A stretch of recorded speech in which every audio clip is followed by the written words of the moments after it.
Good evening and welcome to the channel's studios here in London with your international news around the world in 5. Ukraine's President Volodymyr Zelensky says more than 200 repair crews are working to restore power in Kyiv following widespread deadly Russian attacks targeting the country's energy sector. More than 1,100 apartment buildings in the capital are still without power, Zelensky said, adding that he had spoken to officials about supporting communities in other affected parts of Ukraine.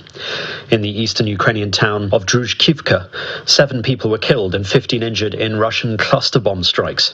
Moscow has recently renewed its attacks after a week-long pause that US President Donald Trump had asked Vladimir Putin to observe as a fierce cold spell swept Ukraine.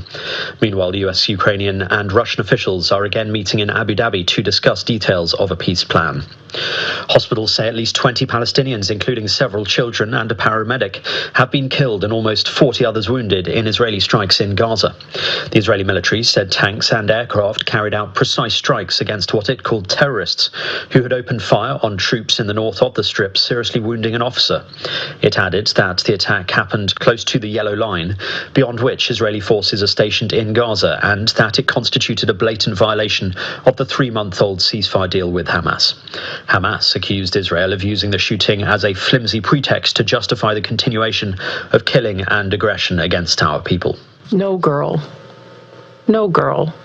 should ever be put in the situation. Billionaire philanthropist Melinda French Gates has said her ex-husband, Microsoft co-founder Bill Gates, being named in new files relating to the late sex offender Jeffrey Epstein, has dredged up painful times in my marriage. She told an NPR podcast she felt unbelievable sadness and that whatever questions remain needed to be answered by those named in the records, including her ex-husband. The couple divorced in 2021. Records released by the US Justice Department include an allegation by Epstein that Bill Gates caught a sexually transmitted disease. Gates's spokesperson has called the claim absolutely absurd.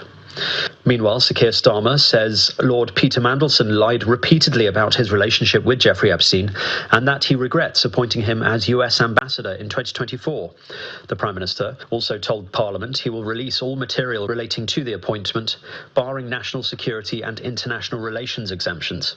But the Conservative leader Kemi Badenoch accused Starmer of trying to sabotage the release, and questions are growing around the Prime Minister's judgment in appointing him in the first place. The political decision to appoint Epstein's close associate, Peter Mandelson, as Britain's ambassador to Washington goes to the very heart of this Prime Minister's judgment. When he made that appointment, was he aware that Mandelson had continued his friendship even after Epstein's conviction for child prostitution? Simple question. Mr. Speaker, let me start where I must, with the victims of Epstein, and all of our thoughts are with them. Can I also say our thoughts are with all those who lost jobs, savings and livelihoods in the aftermath of the 2008 financial crash. To learn that there was a cabinet minister leaking sensitive information at the height of the response to the 2008 crash is beyond infuriating. And I am as angry as the public and any member of this House. Mandelson betrayed our country, our Parliament, and my party. Mr. Speaker, he lied repeatedly to my team when asked about his relationship with Epstein before and during his tenure as ambassador. I regret appointing him. And an unlikely Chinese new mascot has popped up in China this year, Draco Malfoy. Tom Felton is best known for his role in the Harry Potter series, but now the actor is also making an appearance in some Chinese houses, with e-commerce sites selling festive decor prominently featuring his face. The sudden popularity is thanks to the Chinese translation of his name Malfoy, Ma-Er-Fu. It contains the words for horse and fortune, ringing especially auspicious for the upcoming Year of the Horse.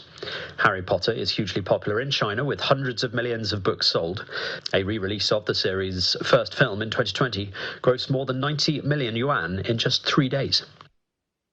And that's your international news around the world in 5. Now back to the channel's studios in Lagos.